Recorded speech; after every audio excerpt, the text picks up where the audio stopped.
In today's video, I'm going to show you how to enable USB debugging on your Samsung phone. First, open the Settings app. Once you are in the settings, now scroll all the way down and tap on About Phone. Once you are in, next, click on the software information. Once you are in, here, find the build number. Once you find it, simply tap it 7 times. Once you're done, you'll see a quick countdown as you tap.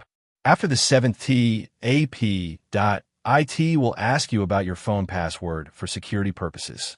Simply enter your phone passcode. And after that, a message will appear saying developer mode has been turned on. Once that's done, go back to the main settings menu.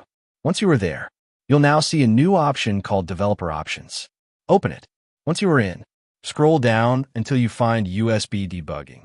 Once you find that option, simply toggle it on and confirm when asked. That's it. You've successfully enabled USB debugging on your Samsung phone. If this video helped you, don't forget to leave a like and subscribe to our channel for more helpful tutorials.